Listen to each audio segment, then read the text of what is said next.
the Senate and the House of Representatives.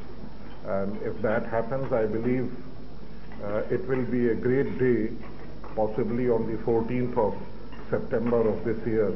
I see many of my friends from the West Coast, and I'm sure they have already got the news that this time the Prime Minister of India would not confine his stay to the East Coast and would be visiting at least San Francisco for 2 or 3 days, and we hope to meet all of you in the functions that will be organized in San Francisco. I have been advised that time is short. I had actually got up to say we have reached the phase of conveying a word of thanks, and I had got up just to say a word of thanks. So thank you very much.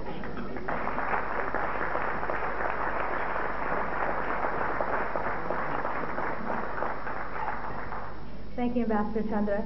The next person we'll be hearing from tonight is Ambassador Lenny Ben David from the Embassy of Israel.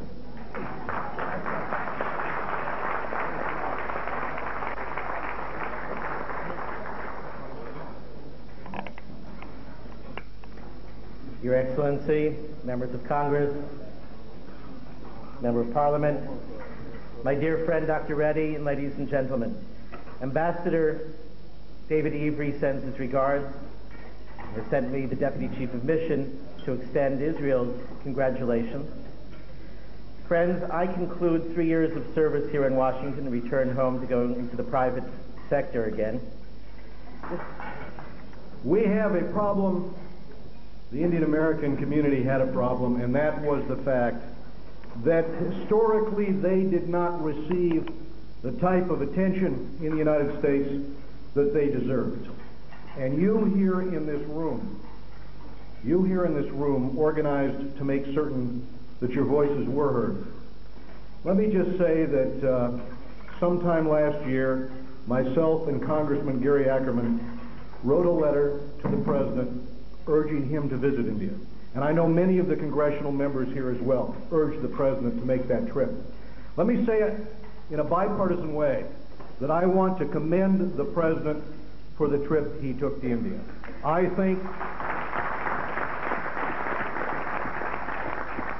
that did much to make up for the indifference to India, a nation now of 1 billion people.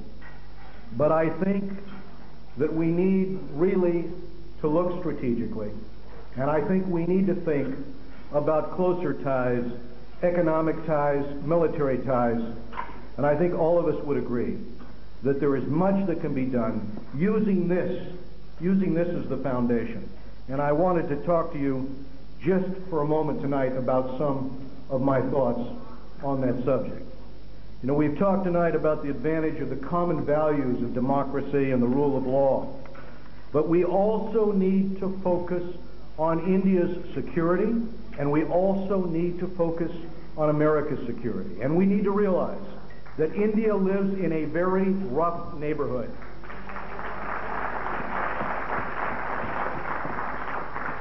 Indian officials have said that India is interested in closer military ties with the United States, including more joint military exercises. Let me make the observation that India intends to send a small naval group into the South China Sea later this year to conduct joint military exercises with the Vietnamese. Well, the Indians should be doing joint exercises, military exercises, with the United States. Now, let me make another observation. The Chinese were reportedly upset by the use of the term natural allies used by President Clinton while in India. So what? So what if the Chinese were upset by that? I support engagement with China. I have supported PNTR, but I think we've been far too indulgent of their perceived sensitivities. India and the U.S.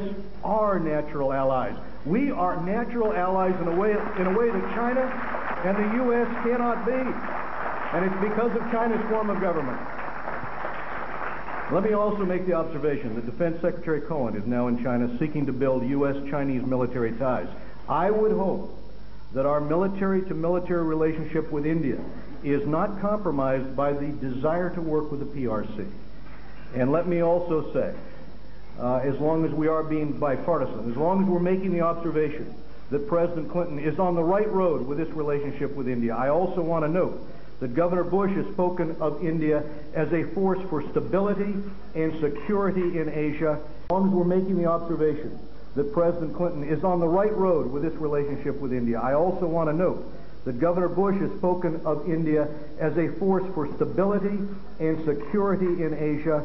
I think he is right to emphasize India's strategic importance. I think he's right when he says China is not a strategic partner, it is a strategic competitor.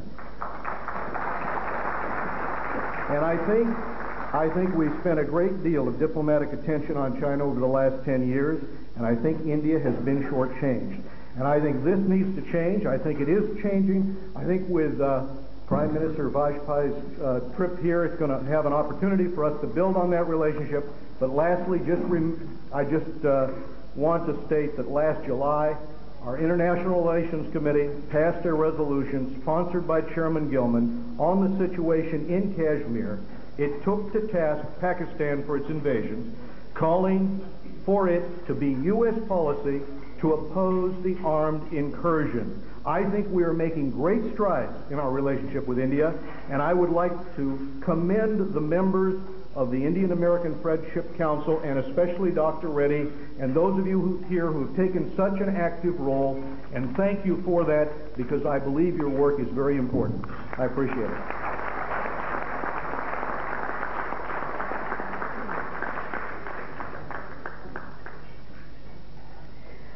Okay, the next person we will be hearing from this evening is Mr. Mohinder Singh, the editor of India Journal, who will be reading a message from the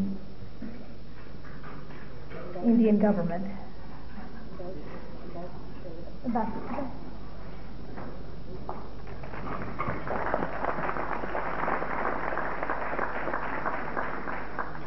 Friends, much has been said about the contribution of the Indian-American Friendship Council.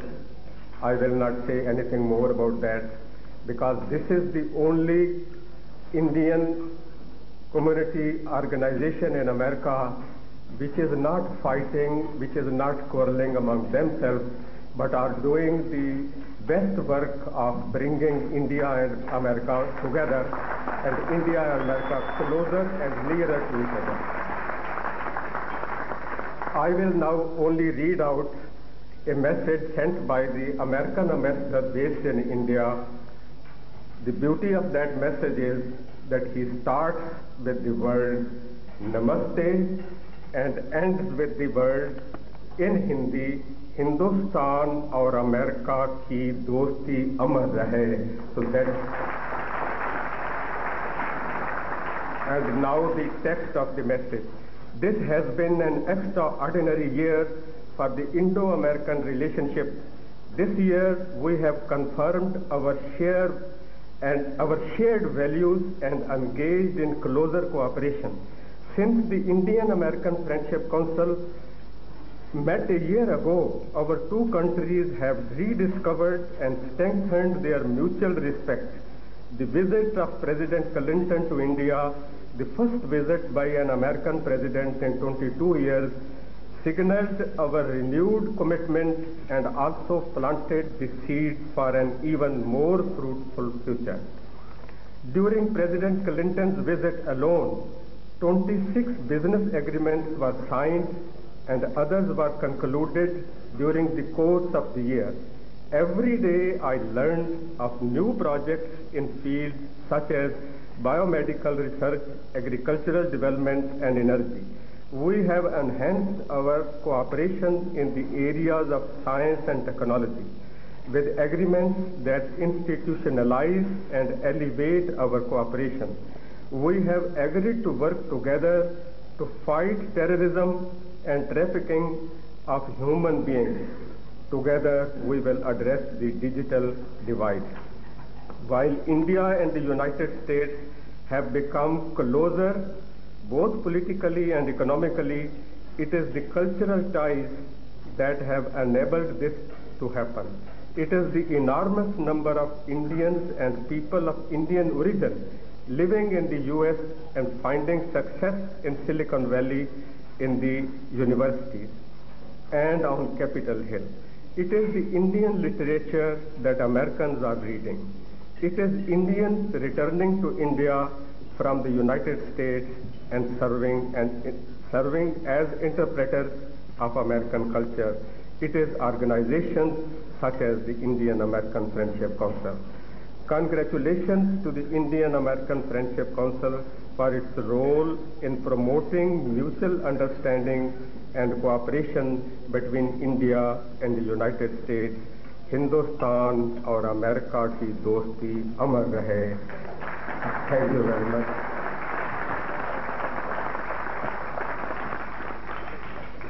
Next, I'll be calling upon Mr. Adish Agarwala, who will be reading the message from the Prime Minister of India.